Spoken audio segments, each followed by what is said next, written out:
Então, é isso. Apresentamos a Thaís. Agora vamos para Liliana Prados, direto de Minas Gerais, a terrinha do pão de queijo.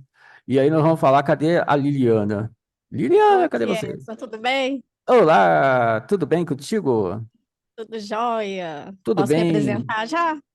Olha, todo mundo elogiou, viu, a sua apresentação, ficou muito legal. Clientes, parceiros, audiência, assinantes, todo mundo gostou, foi muito legal. E espero que você tenha mais iniciativas assim, porque ficou muito interessante. Sim, pode se apresentar. Quem é a Liliana Prados? Então, sou Liliana, correspondente de Minas Gerais. Estou bastante entusiasmada e muito feliz de que agora eu vou poder um pouquinho compartilhar aqui, né?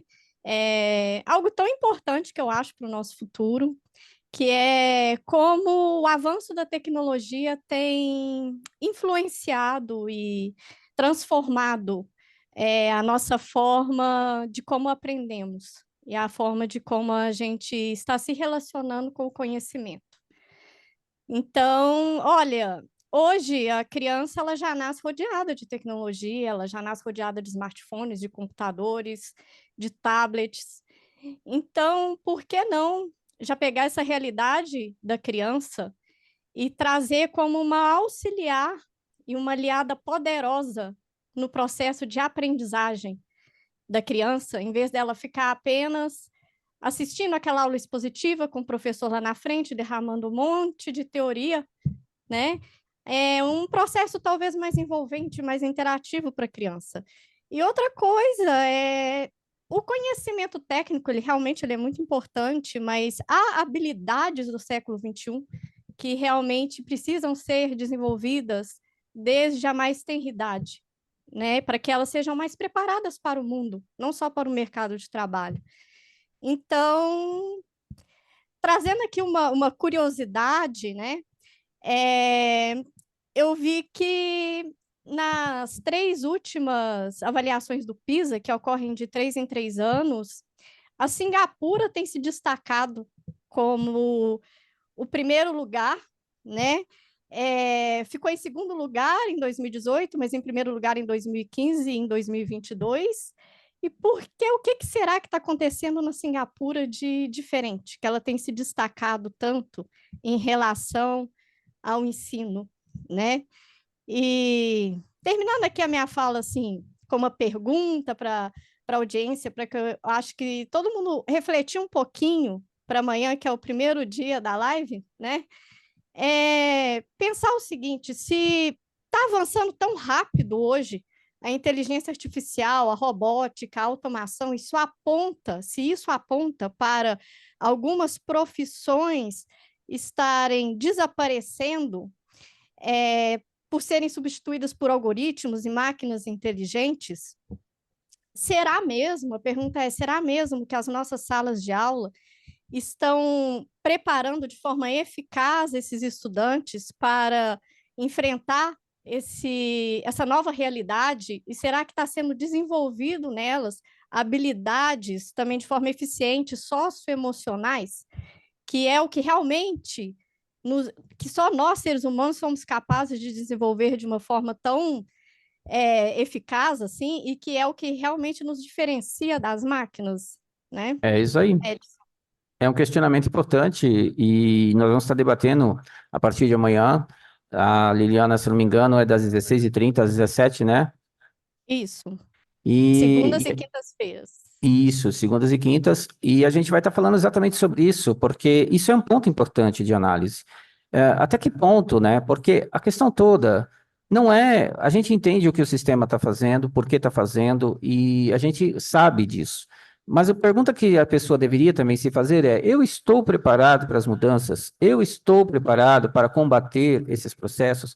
Eu tenho condições de observar isso e me posicionar para que eu faça as mudanças necessárias, porque isso é inquestionável. A tendência das pessoas é culpar o outro, a tendência das pessoas é empurrar o problema para outras pessoas. E normalmente, quando as coisas dão errado, a culpa é do outro. Não, a gente também tem um papel, a gente também tem uma ação.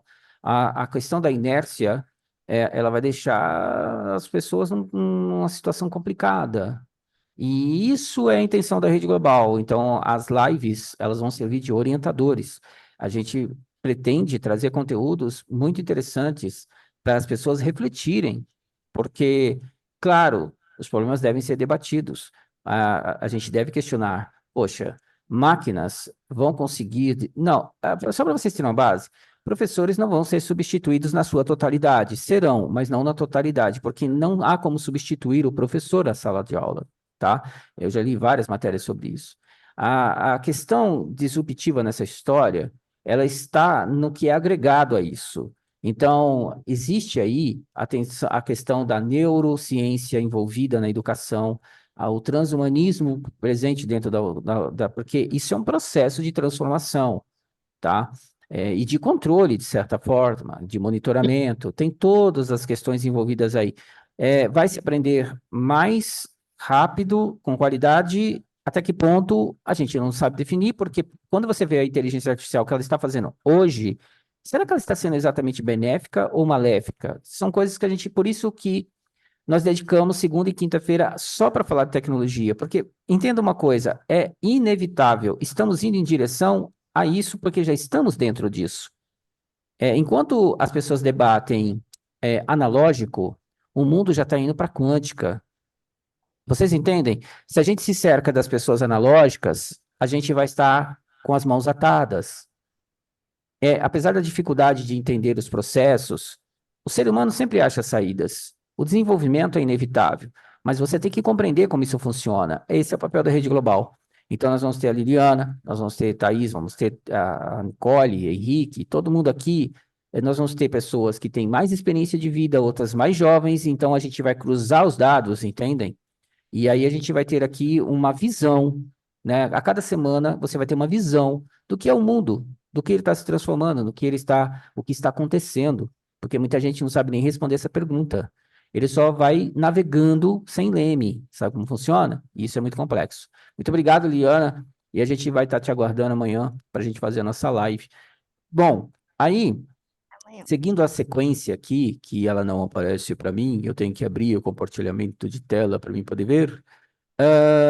Nós temos em seguida Everton, Thaís, a Liliana, painel global. E aí nós vamos falar sobre Prognostic Tech. Prognostic Tech, na realidade, ele é um processo de informação geral. Deixa eu só ver aqui, já é a Nicole Henrique. Ele é um processo de informação geral. O Prognostic Tech, ele vai estar fazendo diagnósticos do sistema. A gente vai estar analisando cada situação, o que aquilo tem de positivo, o que aquilo tem de negativo. Isso é natural, tem que ser feito dessa forma. Então, o Prognostic Tech, ele é bem interessante nesse ponto, porque ele é a contrapartida, ele é a análise geral daquilo que aconteceu durante o dia, de certa forma. Então, desde a Fabiana até o painel global, a gente chega no prognóstico e analisa toda aquela situação e desenvolve o processo de informação com o que a gente captou ali durante o dia. Então, vai ser bem interessante. E aí nós vamos chegar, então, finalmente, no economia digital. Economia digital, eu vou dizer para vocês que ainda se ganha dinheiro com bitcoins, as pessoas perguntam muito sobre criptomoedas e aquela coisa toda. Eu digo para vocês que o bonde passou, sabe? A oportunidade para muita gente passou, porque acreditem no que eu vou dizer. Ontem, uma pessoa veio aqui instalar uma máquina para mim, porque a minha máquina estava com problema no SSD, que é o HD, e aí estava tendo problema, estava travando. Imagina uma live ao vivo, trava, aí já é complicado. Então, eu tive que trocar a máquina. Ok. Aí a pessoa conversando comigo, escutem isso. O rapaz, ele comprou uma placa de vídeo de R$ 22.000. Ele comprou dois HDs lá, não sei do que, acho que SSD, de R$ 6.000. Bom, resultado, a máquina que ele construiu para o filho dele é de R$ 50.000, para ele jogar games. Aí sabe o que acontece? Por que que ele montou isso? Porque esse cara ganhou uma fortuna com bitcoins. Ele começou a minerar lá atrás. Ele acreditou naquilo, ele entendeu aquilo, ele estudou aquilo. E aí é o problemas, soluções, entendem? Então vamos analisar a moeda digital. A moeda digital é uma grande prisão. A moeda digital, ela tira a autonomia das pessoas. Aí você se torna refém. Mas aí vem alguém e te diz assim, mas ela te traz praticidade. Antes você, agora eu não preciso andar com dinheiro no bolso, eu ando com o celular. Eu falei, mas aí pode roubar teu celular. Eu falei, exatamente, mas aí você tem o quê por trás do celular? Você tem todas as seguranças digital, né? É biométrica, bababá. Então, se você analisar nesse ponto, pô, é difícil chegar nesse dinheiro. Se você analisar do outro lado, você pensa assim, cara, agora não tem como guardar o dinheiro embaixo da colchão, entendem?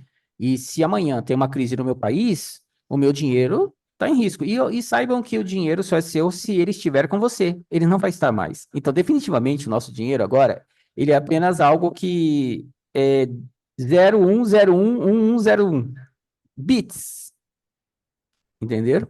Então, é um risco maior para quem não tem muito entendimento de como funciona, mas ao mesmo tempo, então tudo aqui é isso que a gente vai trazer para o debate sempre: os prós e os contras.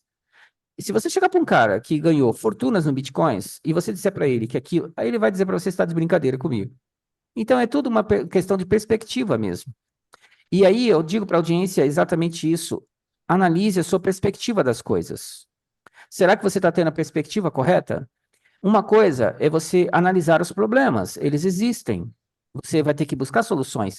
Eu sempre disse para a equipe, quando eu tinha lá atrás uma equipe comercial, eu sempre disse o seguinte: o mesmo tempo que você leva para chorar, é o mesmo tempo que você vai levar para achar a solução, porque o problema vai continuar lá. Ou estou errado? Aí a pessoa, você está certo. Eu falei, então tudo bem, chora tudo que você tiver que chorar agora, mas daqui a 2 segundos a gente vai ter que conversar sobre a solução. E é essa situação, tudo na vida é assim. Entendem? E existe a zona de conforto para tudo na vida.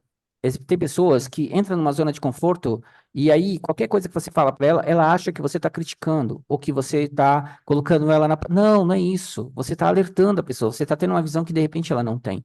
Então, economia digital, nós vamos tratar exatamente sobre esses aspectos do que é a economia, porque hoje há uma nova economia emergente. Se eu chegar aqui e falar para os senhores, tem gente ganhando dinheiro com metaverso, você fala, que raios é isso?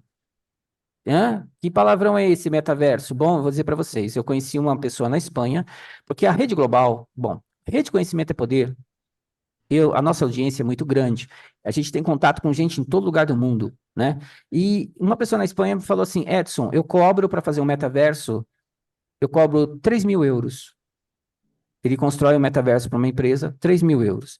Quanto é 3.000 euros, hein? 18.000 reais.